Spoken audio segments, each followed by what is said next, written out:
Hi, class. This is Tanita, and I'm replying to discussion question two.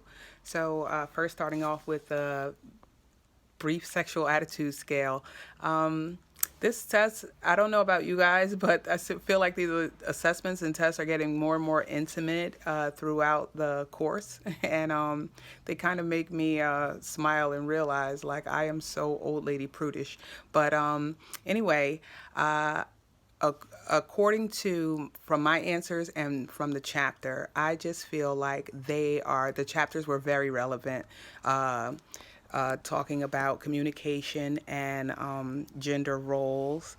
One thing that struck me was the nonverbal communication, and how people regard that, and how the new millennials, feel like texting is, intimate, and how, uh, we have this Me Too movement going on, and sometimes nonverbal can get very skewed.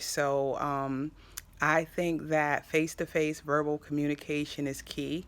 If you're in an intimate relationship with somebody, fear and embarrassment should be off the table. And I know that's easier said than done, especially for young and experienced people, but it's just something that is very important to.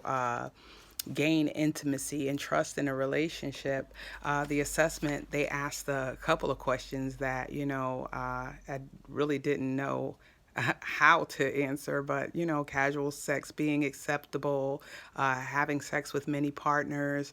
And those are things I absolutely don't agree on.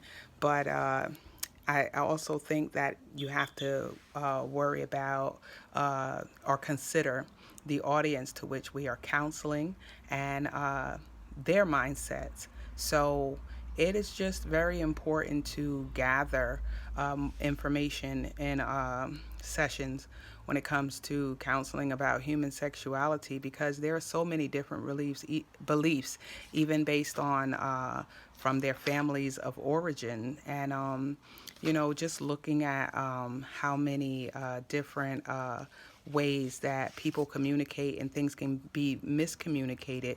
Um, yeah, we need to. This is an important part of counseling.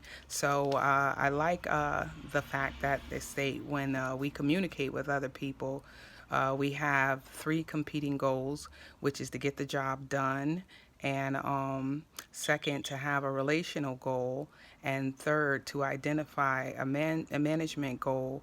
All these goals compete with one another. We want to tell someone something, not hurt the relationship, and maintain our image. And it makes the job of communicating our thoughts, needs, or desires even more tough, because we always want to consider what's going on with the other person.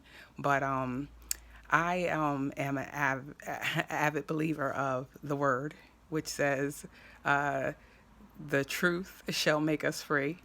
And it took a long time to get there, so I'm not saying that's easy to apply, but I just would so encourage anyone in a sexual relationship, preferably a marriage one, to just use that. Communication is key. And that's my DQ question. So thank you very much.